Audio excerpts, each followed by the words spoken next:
Electricast. Welcome to Her Extraordinary Life by Design, where we celebrate women who are shaping their lives one extraordinary day at a time. I'm your host, Leslie Gaudet, self-care coach for women who are ready to make self-care a priority to support them in life and business. Every week, I'll be speaking with inspiring women from various walks of life who will share their personal journeys and will discover how they have fearlessly carved their own paths as business owners, passionately pursuing their dreams and creating a meaningful impact on their communities. So let's get started. Hello, and welcome to Her Extraordinary Life by Design podcast. I'm your host, Leslie Gaudet, and in today's episode of Leslie's Corner Monthly Musings, I'm going to talk about some of the challenges that female leaders face as business owners and as women. I'll be addressing some of the challenges that female leaders face, including sharing some insightful poll results that I received after posting a question on Facebook. Courage is essential in achieving our personal and professional goals, and understanding and managing fear is a crucial part of this journey. What I want to do today is really help you recognize the importance of self-care and how strategic systems can transform daily stress and overwhelm into clarity and calm, while also creating that space for personal fulfillment.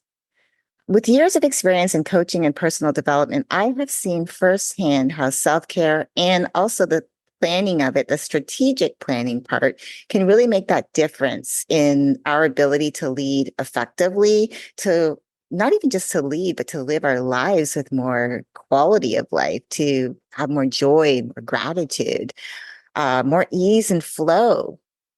So recently, as I said, I posted a question on Facebook asking for opinions on the biggest challenges that female leaders face in running successful businesses, serving their clients and communities, and maintaining a high quality of life. And what was really great is that I received a lot of great responses, and I'm going to be sharing some of those with you today. But before we get to some of the responses, I want to really just speak to fear and courage. So first, let's talk about fear, because fear is something we all experience. That's something that you would agree with me on, right? Especially when we're facing the unknown or we're stepping out of our comfort zones. It's a natural response of our brain, which is designed to protect us from getting hurt, from dangerous situations. But it also can hold us back from reaching our full potential, especially when our fear is because of the unknown, when we're stretching ourselves to go after goals that are big, that are huge. And when we know that we can't control the outcome, that's when fear really starts to come out. We have no way of seeing into the future. That's just a fact of life. And we feel that if we could, that would give us that burst of confidence that something's going to work out okay, or that at least we're on the right track. And that's why I believe a lot of us stay stuck in the comfort of what we know, even if it's painful, because the unknown is so scary. We're actually afraid to step foot into it, because if we let fear take over, because it gets our imagination going and we start all the what ifs could happen, that could possibly happen. But again, we're actually speaking into the future that hasn't really happened, and that really is not necessarily going to happen. But again, our fear takes over. Now, courage, on the other hand, although it's not the absence of fear, it's really about having the strength to move forward despite our fear. It's that inner push that helps us take action even when we're afraid. So there's a common belief that courage comes first, that we need to feel brave before we take any action. But the truth is, courage often comes after we've taken that first step. And it's the action of being in action that builds our courage. So when we take that first step, when we start getting into the doing of the thing, especially that we're afraid of, or that unknown piece, and we're not sure of how something's going to turn out, if it's going to turn out, and we get into action, that's when the courage piece comes in, because then we start finding ourselves feeling, more confident to take steps, to start taking action. And we become less afraid. One of the greatest things too, I believe, is not allowing ourselves to get too caught up in the outcome of something. I've learned that lesson many times over. it is that believing in ourselves that helps us to step into the unknown realm, into what I call the uncomfort zone, and for us to take action, learning as we go. Again, even if whatever we're doing doesn't pan out the way we hoped it would. It's when we start taking those small steps and we start to see that we can handle those challenges, that's when the confidence grows. And with that confidence, our courage develops and it strengthens. So it is really about taking action first, even if it's just a tiny step at a time, and then letting our courage develop from there. So I'm going to share with you a story I wrote a few years ago when I was first just a mindset and emotional awareness coach. I want to share the story with you to explain my concept of us stepping outside of our comfort zone and allowing us to embrace courage in spite of our fears. It's about getting outside of the comfort and stepping into the uncomfortable spaces, the uncomfort zone, so that we can stretch ourselves, strengthening our skill sets and our courage muscle, which will allow us to step into what I call the zone of possibilities. So I'm going to share this story with you here today. It's called The Heated Pool Story, and here's how it goes. It's about a woman who has this dream vision for her dream home that has an indoor heated pool. One day she's ready and she's decided it's time to start looking. And so she hires herself an amazing realtor who she's heard about through friends that has been really great at finding them their dream homes. And so she hires this woman to help her find options to look at. And this woman brings up some incredible options. One of the options in particular has everything she's asked for: the size of the home, the backyard, everything, the foliage around her home, the curb appeal. But the indoor water feature is a jacuzzi, and her heart is set on an indoor pool. The second option is amazing. It has a beautiful indoor pool, but it's kind of small and really only feels like a wading pool. Now, the third option is awesome. It not only has a heated indoor pool, but she can actually do laps in it if her heart desires. So she ends up putting in an offer for this home that she feels is her dream home, and her offer is accepted. And a few weeks later, she moves into her beautiful home and is excited because she cannot wait to get into her beautiful heated pool. One day she decides she's going to go into the pool, and soon it becomes clear to her that she's a little nervous about venturing out into the deep end. It's 8 feet deep, and she knows that there is no way that she'll be able to stand up in the deep end without being underwater. She's an okay swimmer, not an Olympic swimmer, but she's good enough, and that's okay because it hasn't steered her wrong before. But she gets into her head about how she's never been in a pool this deep, and she's nervous because she starts thinking about the what ifs that could go wrong. She's the only one in the house after all, and if anything happened to her, no one would know, at least not right away. So with that in mind, she only goes as far as the middle of the pool and only goes so deep into the middle where her feet can still comfortably touch the ground and her head is still above water. She's not quite comfortable about moving out further into the middle because she's in her head thinking about all the things that could go wrong if she ventures out too far. Thoughts like she could panic and then get water in her mouth, and then she'll start choking and then maybe even drown. Yep, she goes there. So when she goes into her beautiful heated indoor pool, she stays in the shallow end and dips her body under the water because she has control over the process. She feels confident because she can stand, and the only water that reaches her is to her hips, and she's good with that. And when she wants full body coverage, she'll either dip herself into the shallow end or go a little bit deeper into the middle, but only so far where she has control over the process and doesn't worry about her head going underwater unless she intentionally puts herself there. She's got the control. One day she gets frustrated because she wanted to have this pool, this beautiful heated indoor pool that she could actually swim in year round. She's frustrated because she's not using the entire pool. And of course, she's not swimming. She knows that in order to swim, to actually do the laps, which was her reason for having the pool in the first place, will mean that she's going to have to enter the deep end But how does she get up the courage to do that without thinking about all the things that could go wrong? She realizes that she can either stay in the shallow end and dip herself down into the water to feel the warmth of the water on her whole body, keeping herself in her comfort zone or the safe zone where she has all of the control. She can move into the middle of the pool where she can get full body coverage of the warm water, but still maintain control with her head above the water and her feet planted firmly on the ground, and putting herself into the uncomfort zone that still has a bit of safety as long as she controls the process.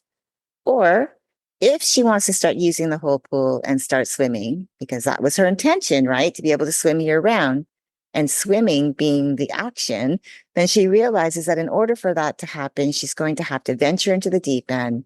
And this is a zone of possibilities. But in order to do that, she's going to have to dig deep. She's going to have to quiet her inner critic, all of the negative thoughts in her head about all of the things that could go wrong, and empower her inner hero, that confident voice, and have faith and trust in herself. So let me ask you this. Which would you choose? When it comes to stepping outside of your comfort zone and going all in and achieving your goals, are you a safe zone girl? The one who remains in your comfort zone, the woman who's only comfortable with same old, knowing all the how-tos because there's no risks, never taking any chances or making change unless you know you can control the process and that it must be done right, or why bother trying? You know the drill. You don't want to rock the boat because you don't like change. And if you can't control the process where you know every step of the way, and you know that there's no real consequences that are outside of your control, you don't and you won't take chances. At least in your comfort zone, your safe zone, you control most of the process. Or maybe you're one who occasionally will step into the uncomfort zone. This is a zone where you've made a decision, but know all the answers, and you're willing to be resourceful to find the answers that you don't know and willing to try different things and figure out what's in alignment with your life, allowing yourself to grow. But as soon as things get hard, you immediately revert back to your safe zone, your comfort zone. And you know that you will never allow yourself to go beyond that safe zone into the uncomfort zone. If you don't allow yourself to do that, you'll never get the chance to experience the zone of possibilities and change your life. So it's very frustrating for you. Or maybe you have been to the zone of possibilities. You've been there before, maybe even a few times. But along the way, as life has happened, you've forgotten how to celebrate, or you don't remember what it felt like to challenge your fear, to step through it and overcome it because you don't have a system in place supporting you. And so it's a one-off experience. And when it's time to take action again, you don't remember how, or you're afraid you'll get it wrong. So which girl are you? Are you the safe zone girl? The girl who won't take chances because you know you can't control the process, or if it's not perfect, you won't try because you fear you'll be judged or fail? Or are you the one who finds yourself from time to time venturing into the uncomfort zone, but as soon as it gets hard, you go right back to your safe zone, into that place where you know what to expect?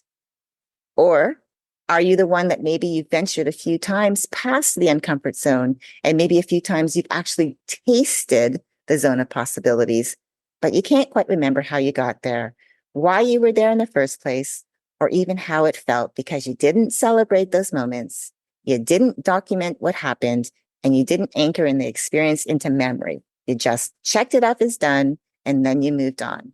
And now you don't know how to get back to that place, maybe even lacking confidence in your abilities. I tell you this story because I understand the power of fear. Fear is being reported as our most powerful of our emotions because it helps us detect danger and keep us safe. No power so effectually robs the mind of all its powers of acting and reasoning as fear. This quote is by Edmund Burke, who was an Irish statesman, philosopher, and writer who served as Member of Parliament in the British House of Commons in the early 18th century. I believe that fear is the person that you give a face to that holds you back, whether it's the fear of failing, the fear of change, the fear of trying, the fear of succeeding, or the fear of the unknown. Fear becomes that person that we give a face to that holds us back. So again, the reason why I shared the story of the heated pool is that it's a great reminder for us all that we live in different zones. We find ourselves navigating the different zones of our comfort, our safety, our uncomfort, which is the uncertainty, and the possibility, which is our wins, as we navigate our personal and our professional lives. Just like the woman in the story, we often have dreams and goals that we want to achieve, but there are times when our fears can and sometimes will hold us back. And whether that's starting a new business, taking on a leadership role, or even making a significant life change, we all have those moments where we feel like we're in over our heads. Now, in the story, the woman stays in the shallow end of the pool, right? Because it's where she feels the most comfortable. In real life, the safe zone represents our comfort zone where we have control and feel secure. It's where we don't take risks and we stick to what we know. While it feels safe, it also limits our growth and our potential.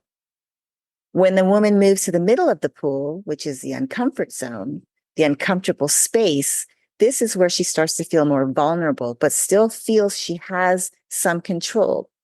It's similar to stepping slightly out of our comfort zones in real life. It's where we start to challenge ourselves, to try new things and take some risks. And this zone is essential for growth because it pushes us to develop new skills and build our confidence. But it often is the scariest place to be because you're in the in-between unknown space of feeling safe and what's possible. And finally, the deep end of the pool represents the zone of possibilities. It's where the woman dreams of swimming laps and fully enjoying her pool. And in real life, this is where true transformation happens. It's where we take bold steps, we face our fears head on, and we achieve our biggest goals. But it also requires us to dig deep, to trust ourselves, and to embrace the unknown. It's where we can reach our full potential and experience the greatest rewards if we allow ourselves. Believing in yourself is the cornerstone of building courage. When you trust in your abilities, you can face fears and overcome obstacles that come your way. Self-confidence and self-worth play a crucial part in this process, and it's so very important that you have systems and tools in place to support your self-confidence and your belief in yourself so that you recognize your value and what you're capable of, and that can significantly impact your personal and professional growth. I remember when I decided to leave my stable job in 2018 to pursue entrepreneurship first with contracting my services as an independent contractor, supporting a team of lawyers and paralegals, where I used to work full time, except this time as my own boss. And then eventually I stepped into becoming a life coach. So because I opened up that time, that space. And I still remember how scared I was, how it was a really scary place mindset wise for me to be, because I didn't have all the answers. I had no idea what I was going to do beyond my independent contractor role. And I had no idea that I would develop a passion for coaching. And that's what is where it would lead me to actually becoming a life coach. I love what I do. Like, don't get me wrong. I do love what I do, but I was filled with doubts. I didn't know if I could succeed or if I was making a huge mistake. I just knew that I needed to make a change for my well-being. I needed to take that first step of taking back control over my time, which I believe saved my life. And then I started taking those small steps, starting by setting up my coaching business after I got into that contractor position, that role that I created. And then I started setting up my coaching business, then getting coached and reaching out to potential clients, and then working with some incredible women who've trusted me to help them lean into a better way of life so that they have quality of life. Each small victory, like securing my first client, helped build my confidence. It was not, and I want to say this because I think a lot of people think that, that once you start, you have a process in place, the strategies, that it's all easy. It's not. It wasn't an overnight transformation, but gradually my belief in myself grew stronger with each step I took. And don't get me wrong, there's still challenges in my day to day, but what I have found is that over time, I've built up my courage resilience muscle by stepping into and facing my fears because I believed in me. I believe in me. And not once since I made that radical shift into entrepreneurship and then my self-development journey, my self-love journey, doing the inner work, not once have I regretted my life and my decision to take back my time and step into a new life. It has not been easy, but I have not regretted one moment. So, as promised, I wanted to bring in some of the comments shared on my social media posts. This was the question that I posted in Facebook. In your opinion, what are the biggest challenges that female leaders face in running successful businesses, serving their clients and communities, and maintaining a high quality of life? One of the women who commented on my Facebook post, Lucy Mallet, responded by saying that one of the biggest challenges female leaders face is believing in their self-worth to create enough earnings in their businesses. Whew, that one right there really resonated with me. And I soon learned that this is a common struggle many women face because when we doubt our worth, it really affects our ability to ask for what we deserve, whether it's in negotiations, whether it's in pricing our services, or if it's us seeking promotions or even bigger roles. I also believe that it goes even deeper than that because when we don't believe in ourselves, I believe that's when we push ourselves past our limits and we ignore signs that we're burning out. It's what I've found in talking with many women around the topic of burnout. Many of the women I talked with told me that they pushed themselves ragged to the point of full on burnout and that they had to take either a leave of absence from work. In the case of a former teacher that I spoke with, and she said she reached burnout 4 times, or they had to take time off from their business, which one woman told me she had to do. And she also said that it was a long recovery that she went through. She was very lucky because she had other people in place, systems in place to help support her business and herself through that. But it was a long journey to recovery. I also had one of the women tell me she had to close her brick and mortar business because she just couldn't do it anymore. She was exhausted and burnt out, and that came at a price because she no longer could sustain her business without it affecting her health. Even for myself, I've had multiple burnout stories, and I've talked about that before. But going back to my story around self-worth, especially like in my coaching business, as an example, I realized I had a lot of money mindset limiting beliefs that were tied to my self-worth. I grew up with the saying that money doesn't grow in trees. I saw my mother struggle around money, and that embedded a belief in me that money meant struggle. And that the struggle was because of our life circumstances, which translated for me into a lot of other things around asking for what I wanted as I got older in corporate positions. And then when I stepped into coaching, I hesitated to charge what I deserved for my services because I didn't fully believe in my value, or should I say, I didn't believe in the value of what I was bringing to the table. And I always felt that I had to discount my prices, believing that that was the only way anyone would see value in working with me. And it took a long time and conscious effort on my part to shift my mindset, to change my thought processes around money, getting coached by mindset coaches and healers and doing the inner work. This helped me to start believing in myself and believing that I was worthy of living an amazing life, that I was worthy of living an amazing life, to be successful in business, to help incredible women step into living their best lives. So yes, I totally get it. I've found that taking small, consistent steps is a powerful way to build courage and make significant progress toward my goals. And remember, it's not about making huge leaps all at once, all of the time. I know a lot of us think that, oh, we have to do it all big or go home. Like that saying, go big or go home. I truly don't believe that. I think it's about the steady, intentional actions that we take that accumulate over time to create that lasting change, to build up our confidence levels, our courage, resilience muscles. That's what helps make the larger, more daunting tasks feel more achievable. It's when we focus on one step at a time is what prevents the overwhelm that can sometimes come out of nowhere, or what feels like it comes out of nowhere when we're facing a big challenge head on, stepping out of the safe zone into our uncomfortable space, learning to become comfortable in that uncomfortable space. so that we can move into that zone of possibilities and move through and really achieve our goals. When we do that, it allows us to celebrate our victories, no matter how small, using that momentum to keep moving forward and breaking down our goals into manageable pieces and tackling them one at a time. Again, one at a time. I truly believe that. Alison Weiss Goldberg was another woman who commented on my Facebook post, and she brought up an important point about our inner critic. This inner voice often tells us that we're not good enough, that we might fail, or that we don't deserve success.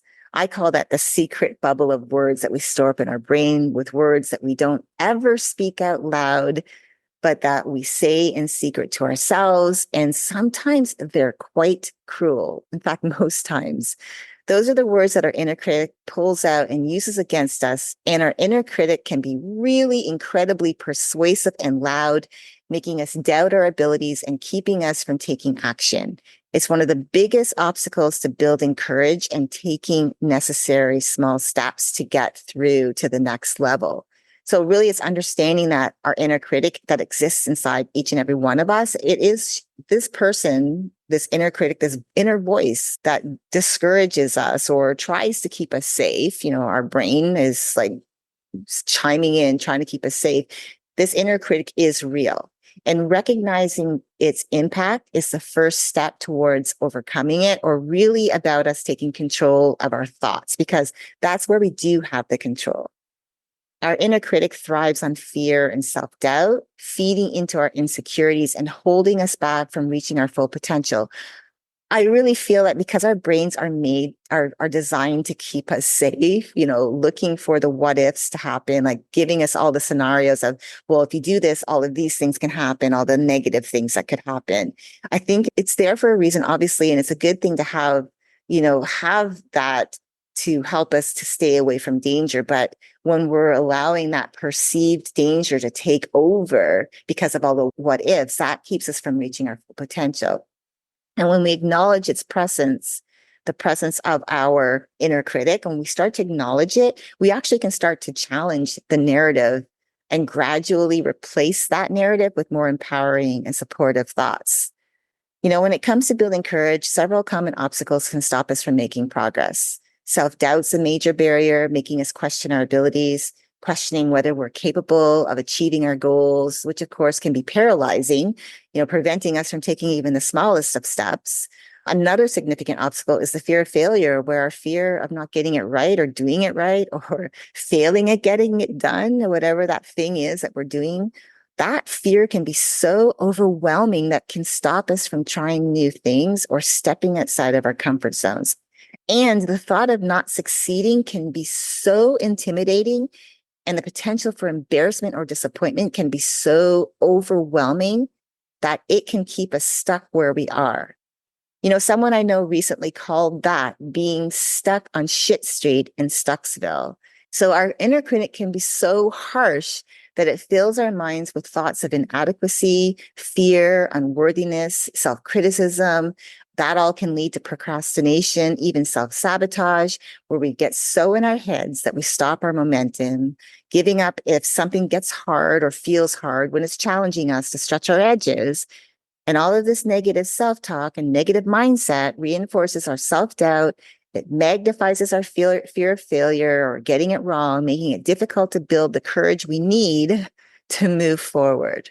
So it's really important to start becoming aware of that, because you actually have the power within you to reframe what you are thinking into something more powerful. Instead of it keeping you from doing something, you can get it to empower you to move forward despite fear.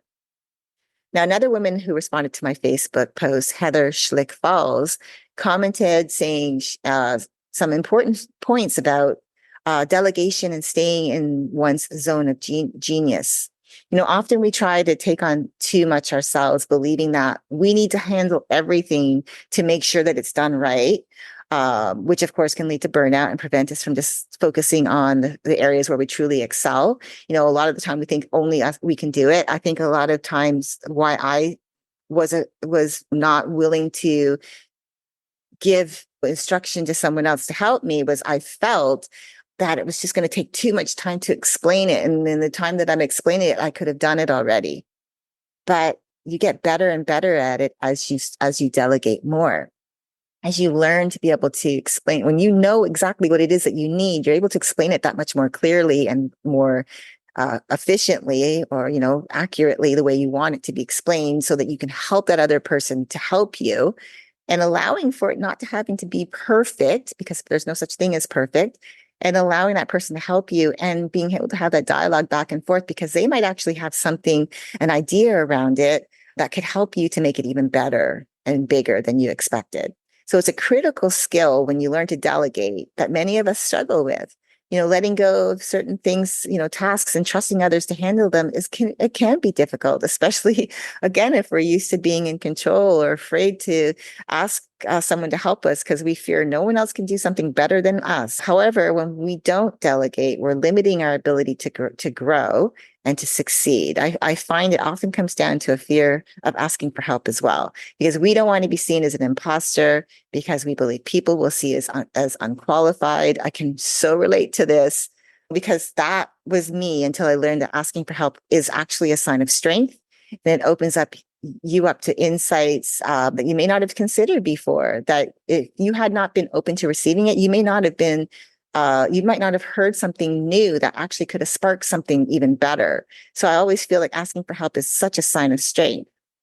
Now, staying in our zone of genius also means focusing on the tasks and activities that align with our strengths and our passions. So when we say our strengths, right? Sometimes when we're asking for help, those could be things where we're not as strong. So giving that to someone whose strength is in that particular area is really a great thing, because again, it opens you up to using your time more efficiently on the things that do align with your strengths. When we try to do everything ourselves, we spread ourselves too thin and can end up working on things that really don't play to our strengths, right? As I was saying, working on things that we're not strong, that are not our strong suit, and we are not doing the quality that we would like. And we could have asked someone to help us with that actually that is their strength. Doing this, if we're not asking, if we're not actually allowing others to help us so that we can stay in our zone of genius, it stops our progress, and it can diminish our effectiveness and our satisfaction overall. So think about where you're at right now. Are you staying in your safe zone, venturing into the uncomfort zone, or are you ready to dive into the zone of possibilities? Remember, each step you take, no matter how small, builds your courage and brings you closer to your dreams. And it's okay to feel fear, because it's natural. What I'm saying is, don't allow it, the fear, the bigger voice, become that bigger voice at the table that ends up holding you back from reaching your potential. Instead, use it as a signal that you're onto something amazing, that you're on the right track, because you're stretching and you're growing. Because that's usually where the fear comes into play, right? We're stretching ourselves, we're growing, growing into like a new area, or stretching to become bigger and better. That's where the fear comes in, because we're like afraid, like, oh, we're not going to get it right. We're not going to do the steps right. We don't know how to do it, or we're going to fail at it, whatever that looks like. So I want to leave you with some questions for you to reflect on about your fears and your courage, because I think it's important that we think about this so that we can start reframing. As I said, our thoughts, we can reframe them. It's just a matter of giving ourselves the opportunity to get into our brain, to write it out, what we're actually thinking, and then start asking ourselves, does this have to be the truth? How can I actually reframe this into something that can move me forward, so that I can actually achieve the goals that I want? So I can actually step out of this safe zone that I'm stuck in, and allow myself to step into that uncomfortable place where I'm going to stretch myself, so I can enter into that zone of possibilities and start really going after those goals, those milestones, those wins, and start really experiencing that.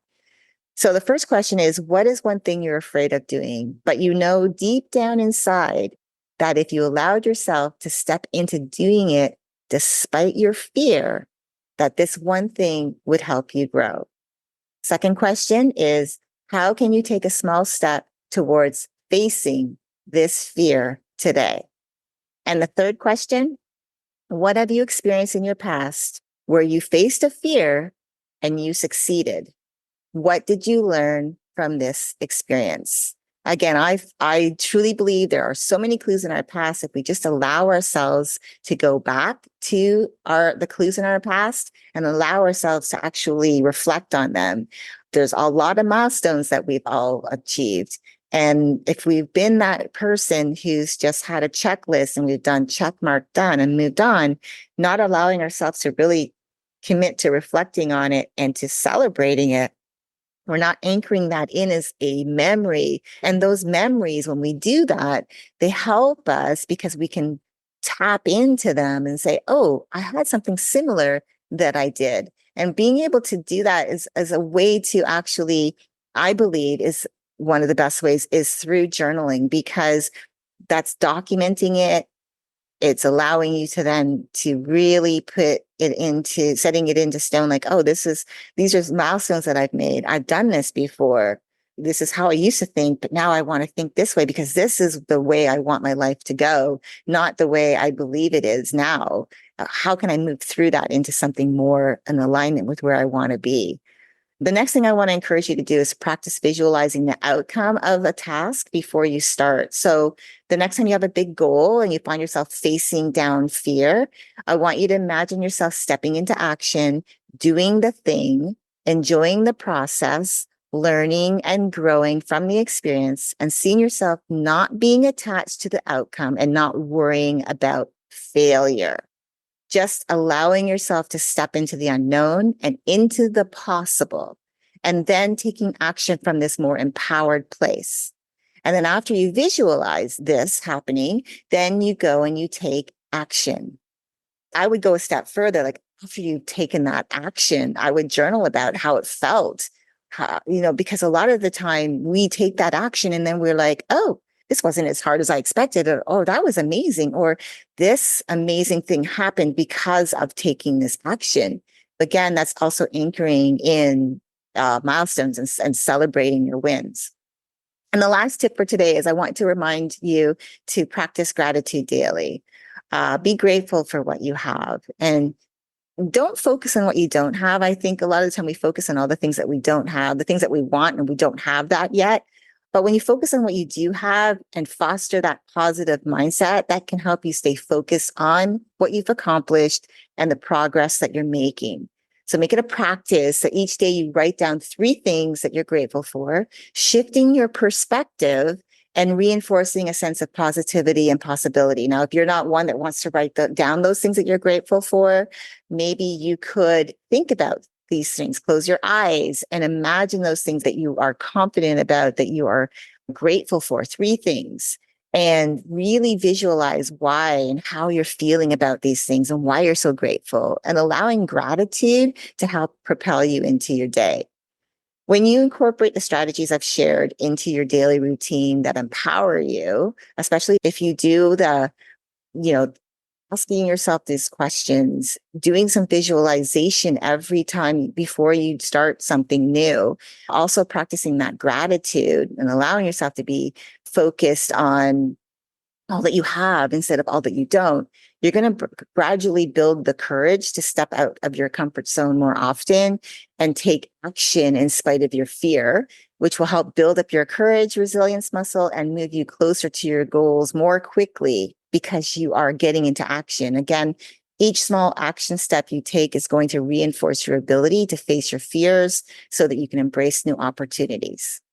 Now, before I go, I want to invite you to download my 21 days of self-care journal prompts, which have been designed to help you prioritize your well-being and develop consistency, especially around things like what I've talked about in today's episode. Having consistent self-care in your day is important. By signing up, you'll receive daily prompts that guide you through self-reflection and self-discovery, fostering a positive mindset, and helping you to feel more balanced, or people like to say in harmony with their life.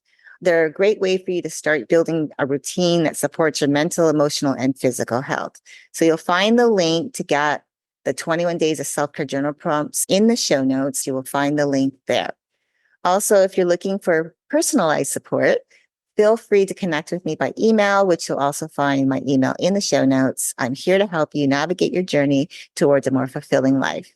Thanks so much for joining me today. I truly appreciate you being here with me. Remember, you have the strength to face your fears, to inhale courage, exhale your fears, and embrace new opportunities. Believe in yourself because you have got this. Until next time, keep dreaming, keep believing, and keep building your extraordinary life one day at a time. Thank you for joining me on Her Extraordinary Life by Design. I hope you've been inspired and empowered by the incredible stories shared on this show. If you enjoyed this episode and the conversations we've had, I would greatly appreciate if you could take a moment to leave a review. Your feedback and support mean the world to me, and it will help others discover the podcast and join our empowering community. Remember to hit the subscribe button so you never miss an episode. Together, we can continue to learn from these amazing women, uncover their extraordinary journeys, and be motivated to create our own lives by design. Thank you again for tuning in. Until next time, stay empowered and keep shaping your extraordinary life one day at a time.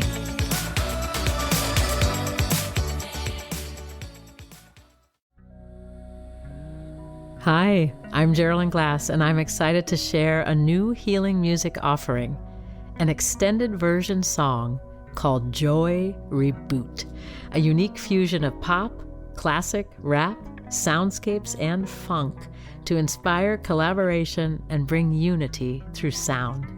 For us, Joy Reboot is music medicine, out now with Electrocast Records.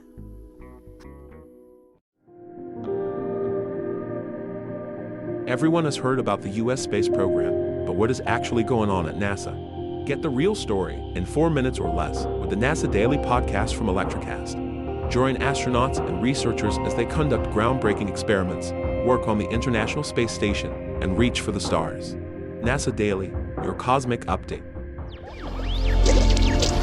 Electrocast. Electrocast.